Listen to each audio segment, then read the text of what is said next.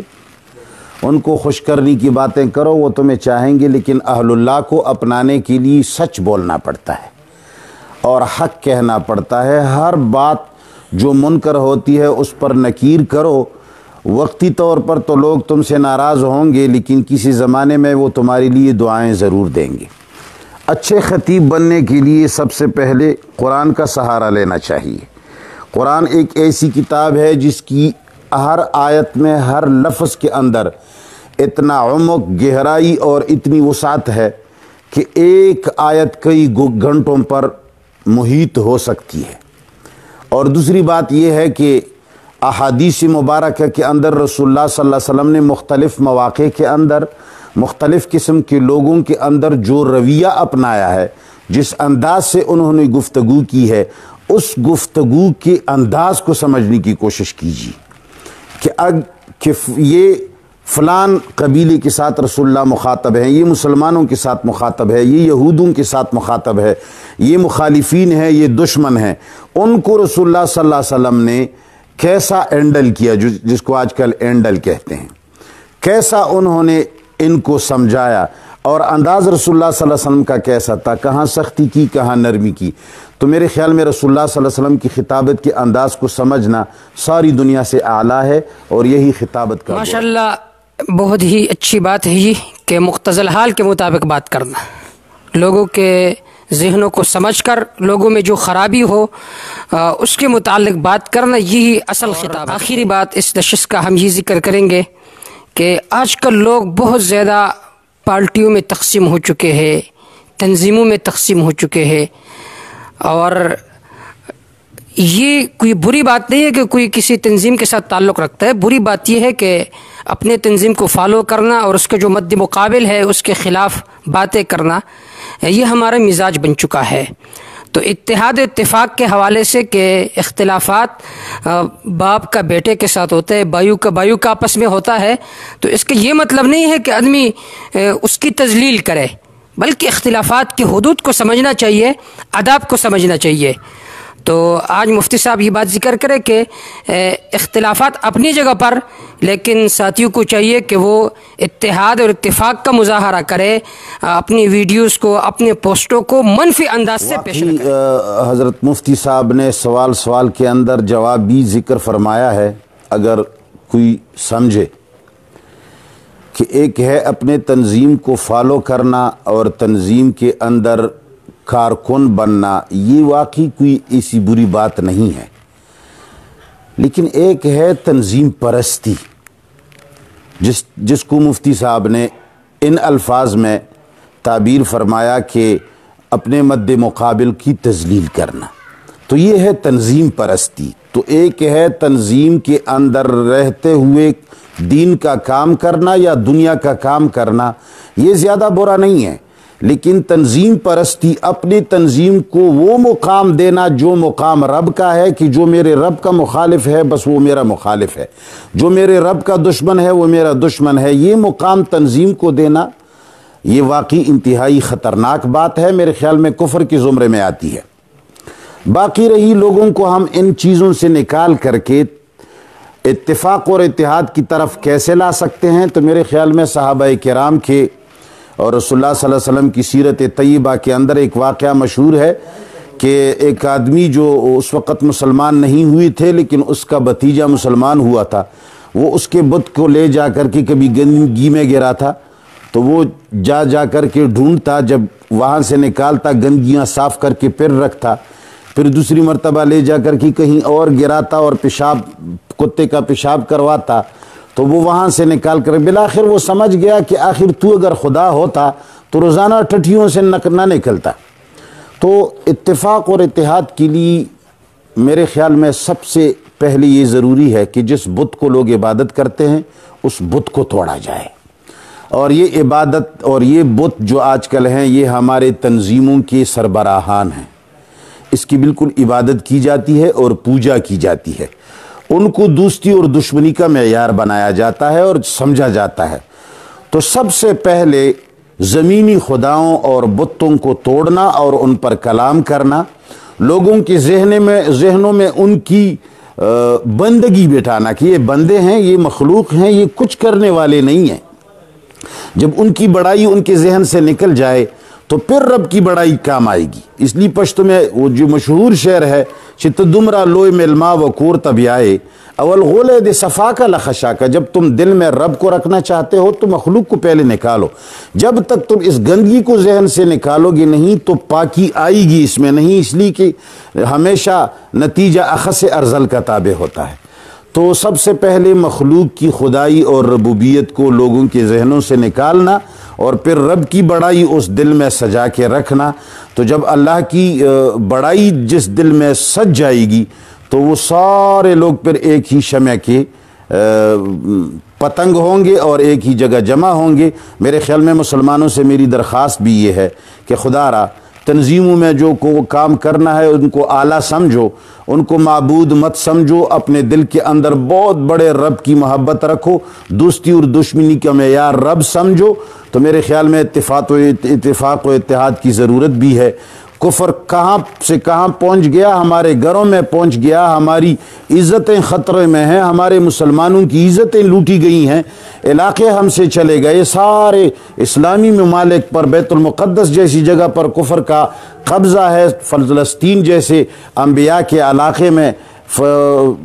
اسرائیل کیا کچھ کر رہے ہیں۔ تو میرے خیال میں سارے گندگیوں کو بالائے طاق رکھتے ہوئے قرآن اور سنت پر مجتمع ہونا چاہیے اور ان بتوں کو دل سے نکال کر کے رب العالمین کو رکھنا چاہیے۔ میرے خیال میں اگر مجھ سے کوئی تیزی ہوئی وہ باتوں میں تو میں اللہ سے معافی چاہتا ہوں اور مسلمانوں سے بھی۔ وما علینا، میں یہ بات ذکر کروں گا، آپ لوگوں کے ذہنوں میں ایک شخصیت بیٹھی ہوئی ہوگی کہ آپ یہی سمجھتے ہوں گے کہ مفتی صاحب اس کے خلاف بات کر رہے ہیں۔ یہ بات قطعاً نہیں ہے، بلکہ مفتی صاحب کا مقصد ایک عام ہے کہ جس کو بھی کوئی اپنا الہ سمجھے، اللہ کے حکم کو چھوڑ کر، چاہے اس کا باپ ہو، چاہے اس کی ماں ہو، چاہے اس کے استاذ ہو، چاہے اس کا بھائی ہو، تو وہ اس کا رب ہے۔ کوئی خاص شخصیت پر رد کردہ مقصود نہیں ہے کہ لوگ پھر یہی پروپیگنڈا کرے کہ مفتی صاحب کا مقصد کوئی خاص شخصیت ہے۔ خدا را کوئی خاص شخصیت مراد نہیں ہے، اور ان چیزوں سے اپنے آپ کو بچائیے۔ مفتی صاحب بھی تشریف فرمائے ایڈیٹنگ سے کہ مفتی صاحب کا بیانہ ہوتا ہے اور ساتھ کسی اور کا بیان، اور پھر لوگ یہی سمجھتے ہیں کہ مفتی صاحب محترم اس پر رد کر رہے ہیں۔ جب مفتی صاحب نے صراحتاً کسی کا نام نہ لیا ہو تو آپ خود اس کا مستاق ڈھونڈ کر اس کے ساتھ نہ لگائیے۔ یہ بہت بڑی بہتان ہے اور بہت خلاف ورزی ہے اور اللہ تعالیٰ کی حکم کی نافرمانی ہے۔ اللہ تعالیٰ سے میں دعا کرتا ہوں کہ اللہ تعالیٰ حضرت مفتی صاحب کو طویل زندگی عطا فرمائے۔ والسلام۔